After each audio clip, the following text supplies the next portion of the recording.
Commençons ce journal par ce déguerpissement des occupants de l'emprise des travaux de la voie de dédoublement sur l'autoroute de Dabou. Tout a été rasé ce mercredi sur le linéaire Songon, Carrefour Jacquesville, laissant les populations dans le désarroi. Ils disent n'avoir toujours pas reçu leur indemnisation. Timé Danger, Tanguy Conin. Route Yopougon-Jesco-Dabou. Ici va être réalisée dans les 17 prochains mois l'autoroute de 2 fois 2 voies. Sur le linéaire Songon-Carrefour-Jacquesville, place désormais à la libération des emprises. Nous trouvons à l'œuvre des engins mobilisés à cet effet. Leur cible, les commerces et habitats précaires sur l'emprise du chantier. C'est le cas de cet atelier de menuiserie mis à terre.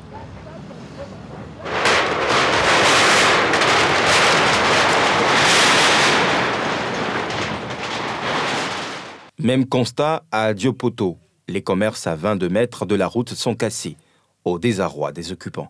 On nous a demandé de libérer parce que l'autoroute doit passer. Ça fait mal parce que si on savait que c'était un truc, peut-être à court terme, on n'allait pas venir investir. C'est ici on vend. Ils sont venus quand on n'a qu'à quitter. Donc on est quitté. On ne sait pas où on va s'installer pour vendre. Ben maintenant, on est parti à Abidjan pour aller prendre baraque pour venir. Où on va vendre, on ne sait pas où on va vendre. Donc nous, on est obligé de s'asseoir à côté pour vendre. On ne sait pas où aller, c'est pas facile. On casse le coin. Bon, nous, on s'assoit comme ça. On a une famille à nourrir. C'est si on se débrouille pour nourrir la famille, c'est si on se débrouille pour faire tout ce que nous avons fait. C'est pas quand ils vont nous envoyer les moyens pour pouvoir aller reprendre un autre coin. À la manœuvre, le PTUA, projet de transport urbain d'Abidjan, veille à un déguerpissement à visage humain. Malgré cette bonne volonté, des critiques fusent.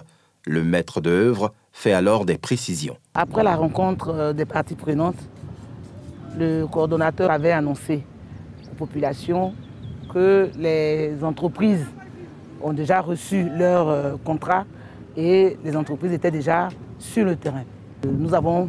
Nous, équipe sociale du PTUA, nous avons été chargés de sensibiliser les populations afin qu'elles passent derrière les bornes pour libérer la déventure de la voie.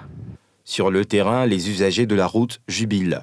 C'est une excellente nouvelle, parce que depuis que le pont de Jacquesville a été créé, la destination Jacquesville-Dabou est très prisée. De plus, c'est la seule voie qui mène jusqu'à San Pedro. Vous comprenez que cette voie est tout le temps embouteillée et c'est vraiment un soulagement pour toutes les populations de cette région. Et ça va nous permettre de joindre Abidjan en un temps record. C'est un bon travail. Ils ont bien fait de tracer. En tout cas, la voie est très petite. Donc, ils ont essayé de tracer pour augmenter la voie. Ça nous a arrangé aussi. La phase 2 de la libération de l'emprise est prévue sur le linéaire Songon-Jesco. À quelques jours du lancement des opérations sur ce tronçon, les occupants demeurent sur l'emprise du chantier. En attendant, place au relevé de données topographiques sur cette voie de Yopougon, l'une des plus embouteillées qui traverse la plus grande commune du pays pour rallier Dabou.